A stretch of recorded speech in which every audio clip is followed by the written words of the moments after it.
Hello everyone, how are you? I hope everybody's doing well out there in the land of YouTube. The NAMM 2017 wrapped up a couple days ago, and this video here is sort of my version of a show wrap-up video. Been putting out some bite-sized videos going over different guitars and whatnot, so I'll link a playlist of all the videos right here up at the top right corner. This year, I'm gonna tell you, was I don't know why. There's no particular reason, but I felt a little bit more exciting than other years. I forget which year it was, but there was a year or two where things were just uninspiring and same stuff just being regurgitated by different manufacturers. It didn't really seem fun. But this year, I saw a bunch of stuff that I thought was pretty fun.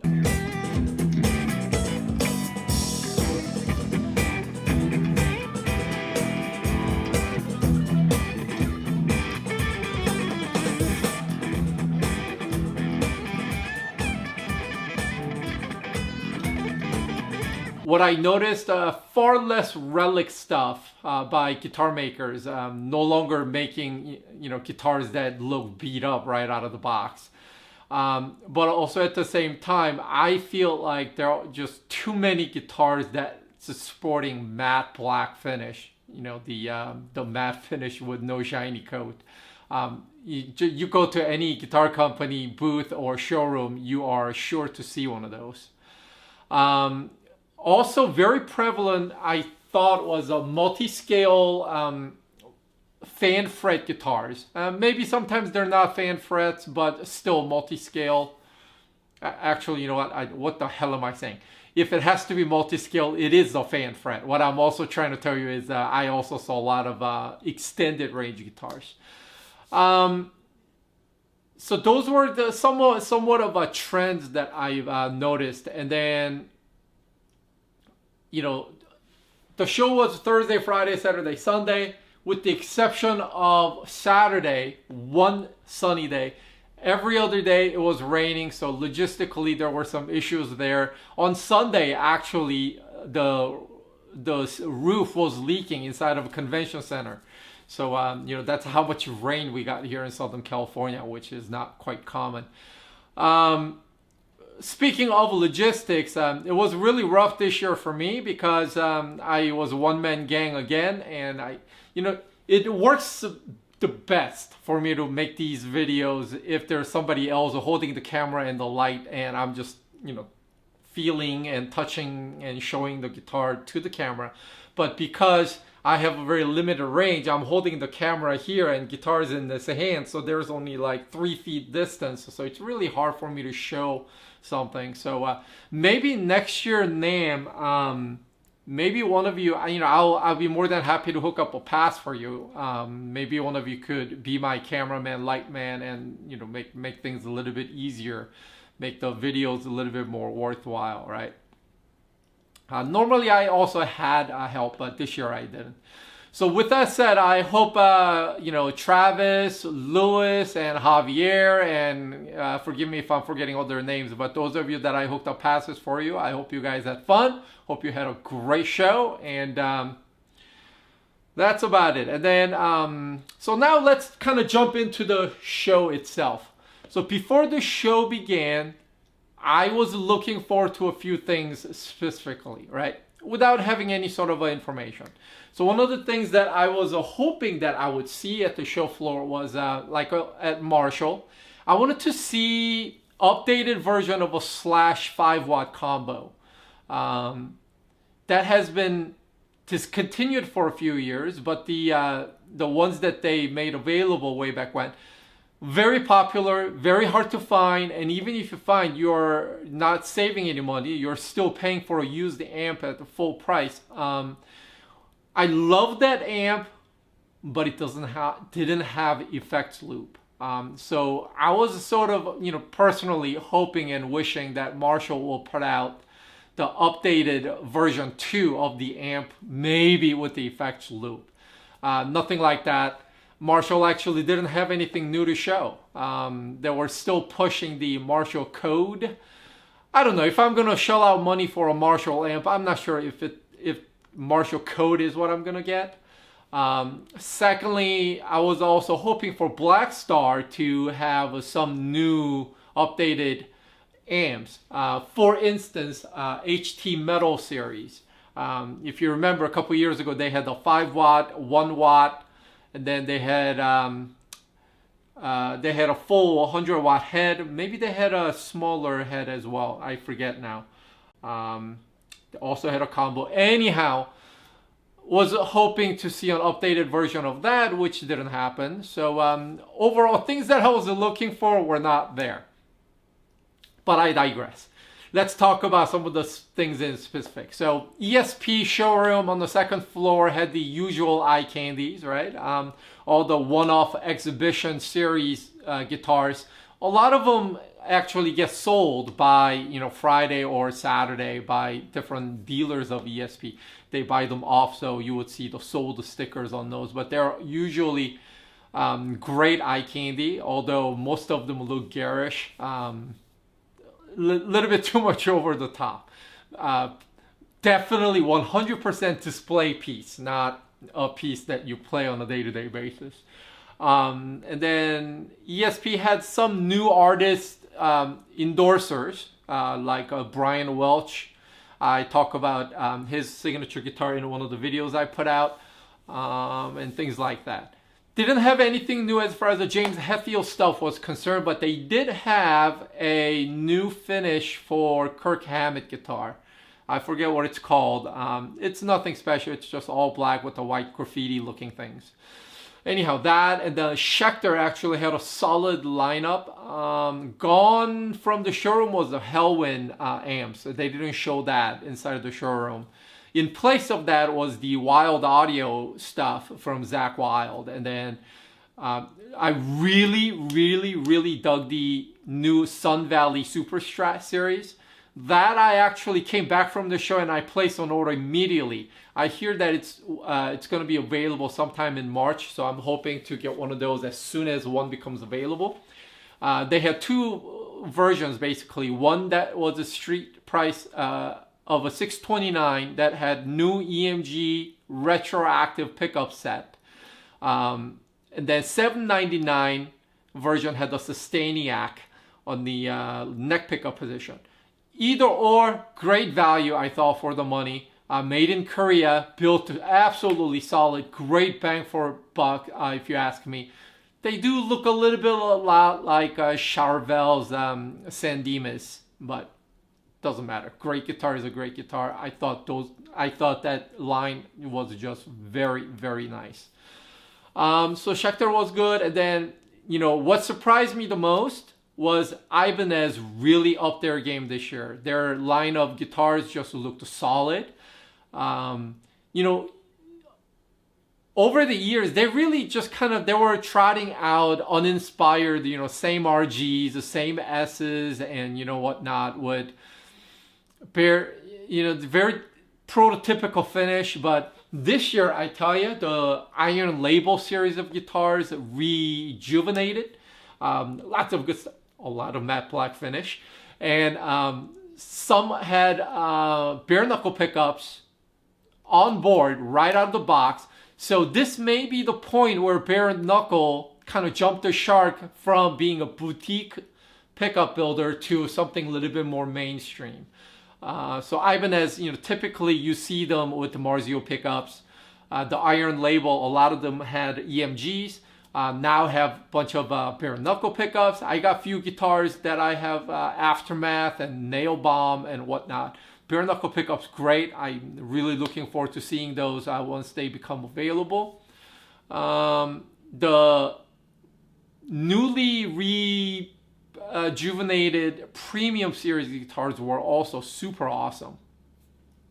Really well finished. Just the build quality and the color and everything just looked so solid. I was super impressed with Ibanez stuff. They did have a 30th anniversary Steve Vai Universe Gem thing, but they were all in fluorescent colors reminiscent of the 80s. I guess naturally, 30th anniversary, 30 years ago, that's what was hot. I get it. but not my cup of tea with that sort of fluorescent color. And listen to me here. I'm bitching about matte black finish, and yet, you know, I'm saying it's not my cup of tea to see all those colorful colors. I don't know. What the hell am I saying? PRS showroom, each year they actually change it up a little bit. So they no longer show same guitar in multiple iterations. They just have one model, one of each, hanging on the wall. What caught my eye this year, obviously, are the McCarty 594 stuff. Just great, stunning looking guitars, as obviously. Their private stocks, the one-offs, great stuff. They also had J-Mod, John Mayer signature amp.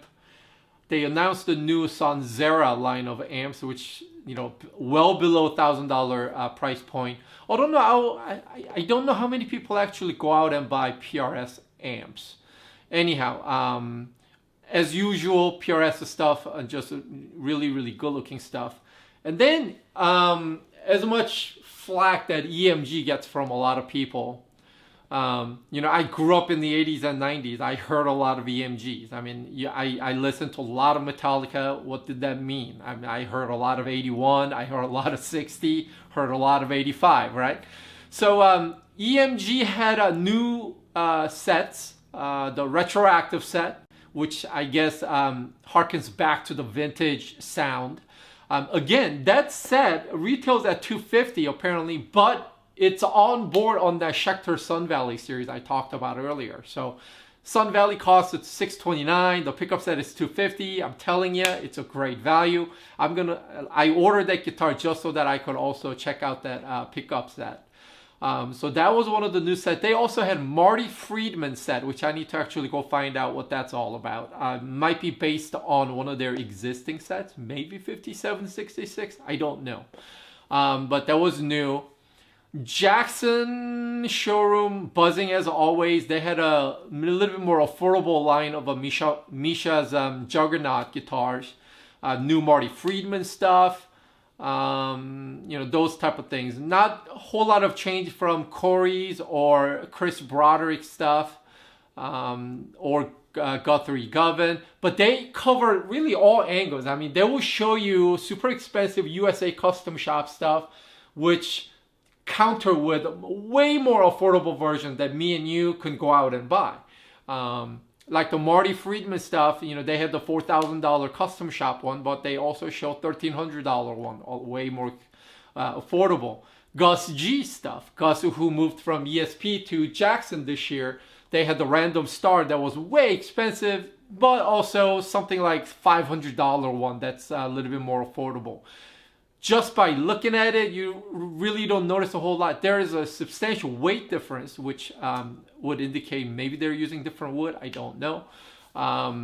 Actually, pretty easy to find on the website. Anyhow, so that was the Jackson stuff. They really covered really all gamut of, you know, price range from, you know, whether you want Randy Rhoads, you got expensive stuff, then you got the more affordable stuff, 22 fret, 24 fret, I mean, you name it, they would have it. And then one of the interesting stuff was line 6, who added a guitar to their lineup, the Variax line of guitars, the modeling guitar. They had a thing called the Shuriken. In Japanese, I think that's some throwing thing that Japanese ninjas use, but that's the model name, Shuriken. And basically it's the Variax matte black finish yet again, but shreddy looking guitar. I guess it was designed by Steve from 12 Foot Ninja. Anyhow, for being a shreddy looking guitar, the neck profile was slightly thicker than you would imagine. It had a full-size neck. So that was an interesting addition. And what else did I see? Dean showroom was somewhat underwhelming, possibly disappointing. Nothing really going on. They're still pimping out Dime's names, a slapping Dime thing on a lot of guitars. Nothing really grabbing, eye-catching. A lot of photo finish on Dime guitars. and some Mustaine guitars. I believe they had the more affordable Carina version available in the showroom. So that. Ernie Ball was trotting out some new set of strings called Paradigm, which apparently is unbreakable. You cannot break those strings. And their claim is that if you break, they'll replace a lifetime for free. I don't know. I guess I want to try out a set at some point. One of the interesting thing is the trend at the NAMM show is that a lot of big names are no longer coming to the NAMM show. But this year, Sir came back. Now, I won't mention any name, but there's an industry insider who I was talking to who told me, and I have no reason to doubt what this person is saying. Very credible source. What this person was saying was that Sir was hurting a lot in terms of sales, and they had to kind of reclaim their foothold in the industry, which made them to return to the NAMM show. So they had a pretty decent sized booth down in the Hall E in the basement. A lot of good looking guitars, prototypical of Sir. All their guitars were chained to the wall, so I couldn't, take anyone down. But one of the really good-looking, minimalist-looking guitar that looked really nice was the P. Thorne signature guitar that was released. Really, really sharp-looking guitar. Love it. I'm sure Pete's gonna do an awesome demo like he always does sometime very, very soon. So Sir's return was really great. And then Hamer returned. Hamer, those of us 1980s, you like Cheap Trick, you're gonna see Hamer guitars. But they didn't come back as who they were. It seemed like the brand name was purchased by US Music Corp. For those of you who don't know, US Music Corp also owns Washburn, Randall amps, things like that. And Hamer guitars were shown within US Music Corp alongside of those other brands. So I believe US Music Corp just bought the names and started throwing guitars out under that name. So whether the quality would be similar or not, I don't know. The price point was definitely, the import line of guitars. But they seemed well. They seemed like they were built well. The veneer top looked pretty good. I don't know. Juries is still out there as far as that. And then speaking of US Music Corp, one of the presence that you always see at the NAMM show last couple years that I didn't get to see was Ola Englund. Ola didn't have a new signature guitar to show besides the ones that we're already familiar with. And I saw on his Facebook post that he just came home from Meshuggah tour. So maybe that's the reason why he wasn't there. But Randall had a much smaller presence as well. So you didn't see like Scotty and Anthrax. Actually, maybe he was there, but I don't know. But they just had a much smaller presence along with the Washburn and what have you. EVH showed the new 5150 Lunchbox version 2, which I have a video of. That looked really, really sweet at the price point. These Lunchbox amps, they've been popular for the last couple of years for all the right reasons. Those of us, that don't gig, the proper power output without breaking every single window in the house. This amp just built really solid. From a little bit of a sound sample you could get on the show floor, just sounded great.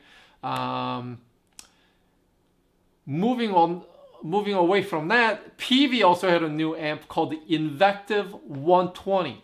Apparently, it's a Misha Mansour's signature amp. I mean, Misha's involved with so many different amp and whatnot. He has now a signature amp, which is astonishing. But this thing, he had a clinic which I was watching, and when the clean channel, crunch channel, I don't know. But once the fire breathing channel came on, it was epic. Sounded great. Obviously, the man knows how to make any amp sound great. So it may be not just the amp itself, but the guy that's actually dialing it in. So that, and stepping away from that, Zoom has this modeling board, right? G3 and G5. I think G3 is priced at $199, G5 is priced at $299. Super affordable, well built. Interface looks really streamlined. You know, those of you that don't want to mess with the Helix, or you're sick of pod, or you know, whatever, and you don't quite want to shell out money for a full size amp and whatever, check out the Zoom G series of stuff. I mean, looks really good, sounds really good.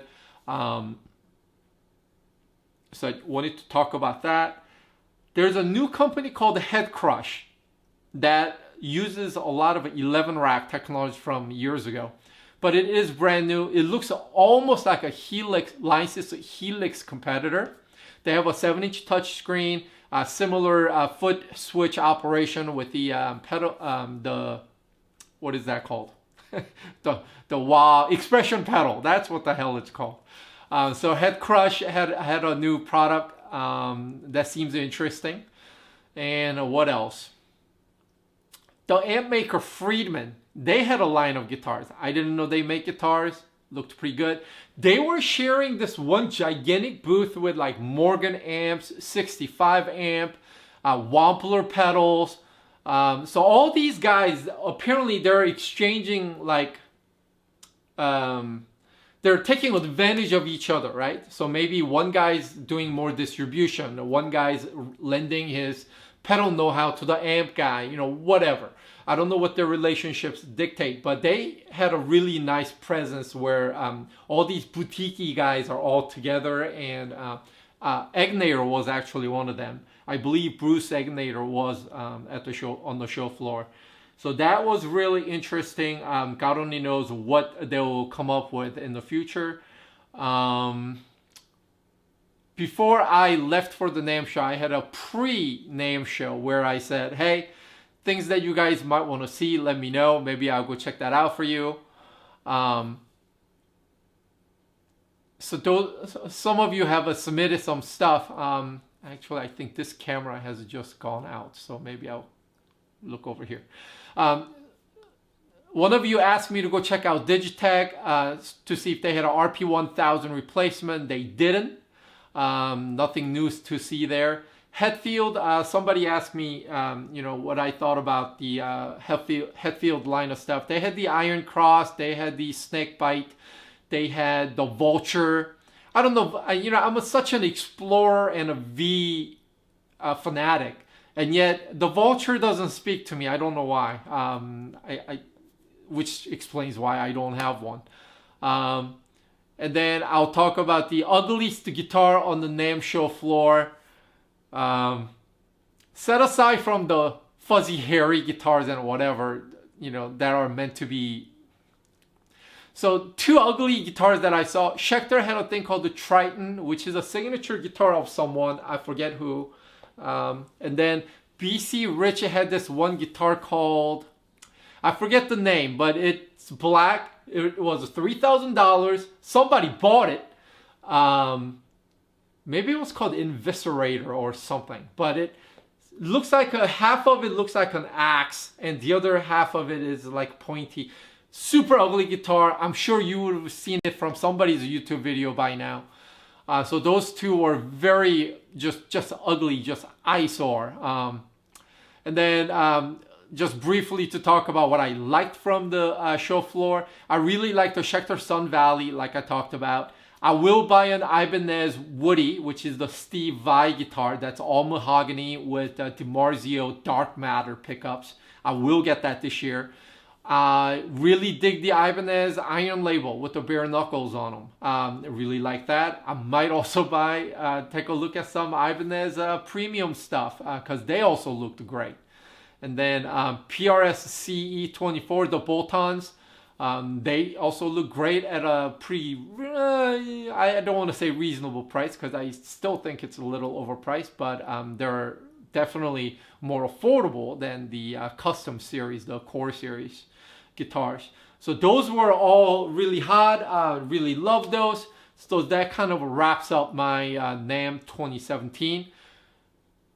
I hope I brought you some decent stuff to look at. I purposely made them bite-sized so you don't have to sit through 40 minutes of rambling on.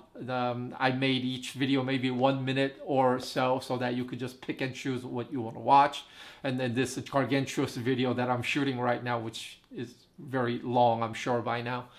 So that's about it. Until, wait, before I sign off, do I need to say anything? Some more videos coming very, very soon. I've been trying to put out more and more this year. So some more stuff coming very, very soon. I'm wrapped up with a bunch of things right now, but very, very soon, as I say always. All right, you guys. Until next time, you guys all take care. Peace.